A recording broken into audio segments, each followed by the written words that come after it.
A Flood of Friends, written by Barbara Davoll, pictures by Dennis Hockerman.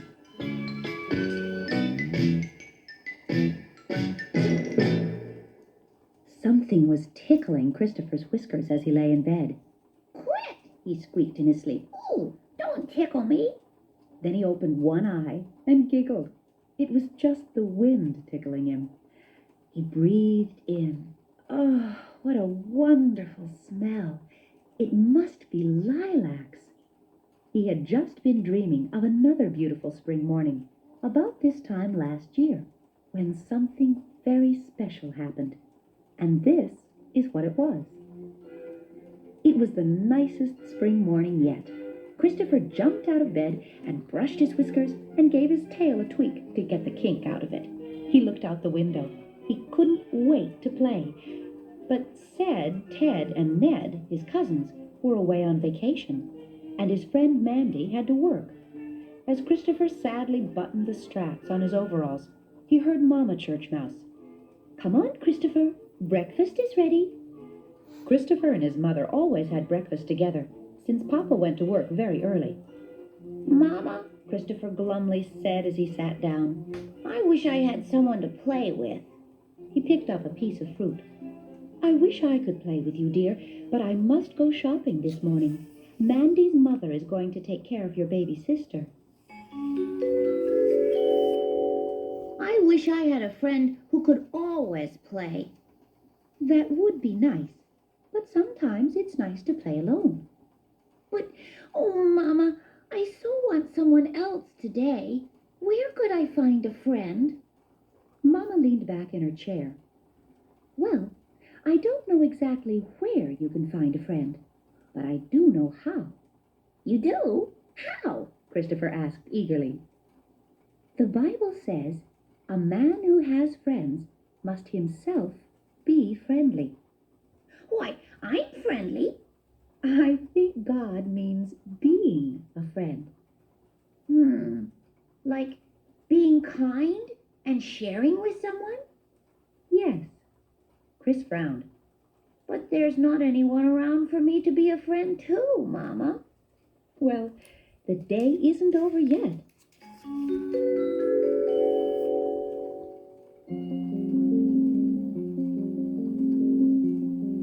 After breakfast, Christopher put on his sweater and went outside. It was such a beautiful day.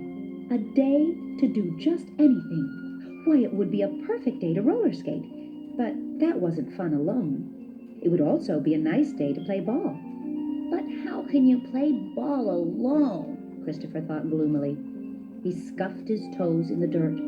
What good was a nice day if you were all alone? He sat down on the steps of the church in a pout. "Good morning," said a little voice. Christopher looked up in surprise. Another little mouse was standing in front of him. "Hello, who are you?" said Christopher. "My name is Freddie Fieldmouse. What's yours?" "Christopher Churchmouse. I live here in the church." He looked critically at the strange little mouse. He was very plain looking. His clothes were shabby. He was dusty all over, and in his paw he carried an old beat-up suitcase with stuff hanging out of it on all sides. "Where are you going?" "I don't know," Freddie said quietly. "You don't know?" squeaked Christopher. "How come?"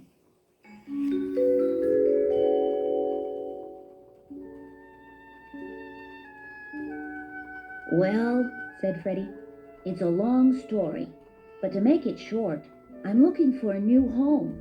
You see, I'm a field mouse from the country, but my home was washed away by spring floods. I need a nice dry home. You don't know of any around here, do you?" Christopher looked Freddie over again. "Nope," he answered. "Not here. You see, we're all church mice. We live in the church." "I see," said the field mouse in a disappointed voice. "Maybe I can find something on down the road. It was nice to meet you, Mr. Churchmouse." Christopher watched the little mouse trudge down the road lugging the suitcase. "He just wouldn't fit in with us," Chris thought. Now he could just barely see him, far down the road.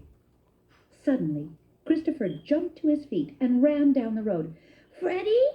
Freddie, Field Mouse! Wait! Wait! Freddie stopped in the middle of the road. Freddie, Christopher panted. I'm sorry. There is room in the church. Come on. He grabbed for Freddie's suitcase. Let's hurry. But Freddie wouldn't let go of his suitcase. What's the matter? I said you can come live at the church. But wait, sputtered Freddie. You don't know. I didn't tell you. I'm not alone. You aren't? Questioned Christopher, looking around curiously to see who was with him. No, I'm not. Well, at least I won't be. You see, my family has sent me ahead to look for homes for all of us field mice. All of our homes were destroyed. Oh, said Christopher in an understanding way. Well, we probably have enough room for all of you. How many are there? Well, with my Aunt Freda and her 10 children, there would be, 18, I guess, Freddie said quietly. I'm sure you don't have that much room, so I'll just be going along. Christopher grabbed Freddie.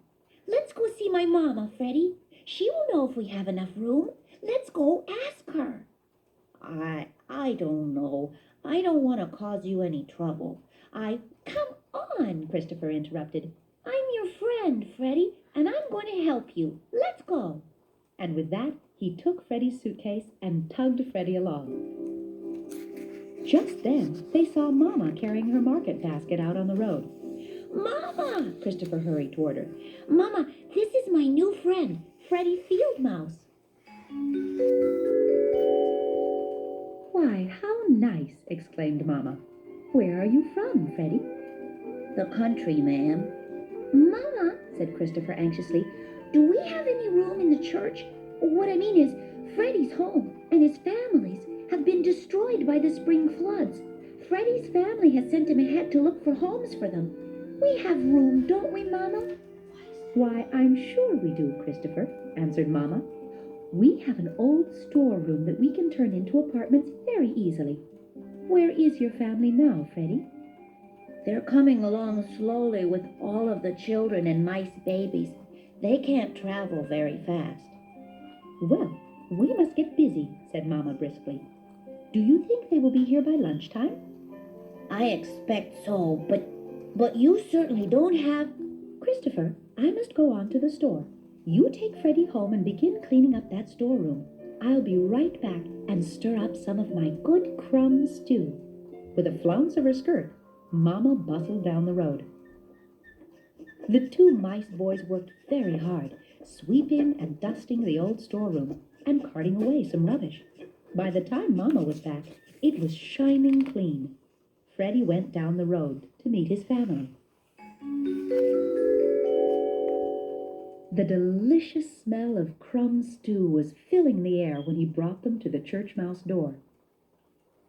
"How can we ever thank you?" said Freddie's father as they were introduced. "Oh, think nothing of it," answered Mama. And soon all the little children and their mamas and papas were hungrily eating crumb stew. Christopher and Freddie bustled about helping to serve them. Freddie was so happy, his eyes were shining. Christopher's face was beaming as he thought of how he now had a whole kitchen full of friends. The next few days were very busy ones as the Churchmouse family helped the field mice get settled in their new apartments. Then Aunt Snooty and her family arrived back from vacation. "Are they here?" asked Aunt Snooty, coming into the Churchmouse home. Mama looked up. "Why, who do you mean?" "Those pesty field mice," answered Aunt Snooty. "Oh, no, they're in their own apartments. They're all settled in now." "Well, I never!" exclaimed Aunt Snooty, peering at Mama through her glass eyepiece. "I can't imagine what has gotten into you, letting those field mice clutter up your storeroom with all their junk and eat all your food. Why, don't you think we should help a mouse family that is in need?" questioned Mama in surprise. "Well, maybe a church mouse family, but certainly not Field mice? They certainly aren't going to freeload on us. And Aunt Snooty flounced out and slammed the door. How sad, said Mama. One night, sometime later, Papa Churchmouse suddenly woke up, knowing that something was very wrong. He sat up sniffing, feeling danger all around him. He carefully put his feet down on the floor. There was water there, up to his ankles. Mama, wake up. Take the baby. There's water all over the floor. You must go to a higher place right away. Chris and I will wake the others. Christopher and Papa ran all over the church basement, awaking the other church mice and field mice. We must all get up on the steps. It looks like a water pipe has burst. The whole basement is flooding. The church was filled with mice squealing with terror.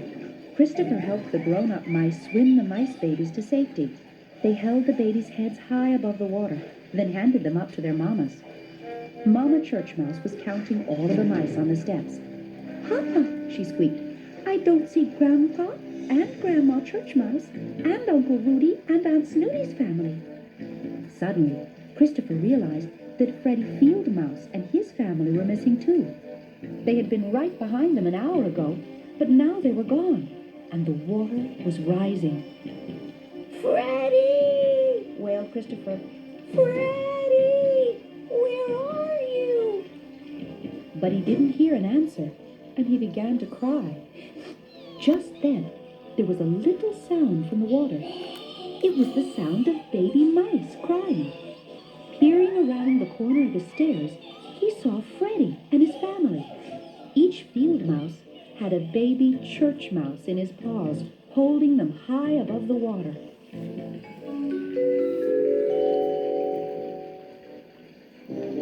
And there were Uncle Rudy, Aunt Snooty, and their older children, Ced, Ted, and Ned, swimming in the water. And floating on some small pieces of wood were Grandpa and Grandma Churchmouse. Papa, look! The field mice have saved the rest of our family! Squealed Christopher excitedly. The mice reached the steps. Aunt Snooty was crying. But you rescued Aunt Snooty, said Christopher. Aunt Snooty turned around to Freddie's family. Oh, please, forgive me for the awful things I've said about you. I've been terribly, snooty. At that, all of the mice began to laugh and hug each other, and the field mice never returned to their houses in the country, but they remained in the church, where they had found true friendship.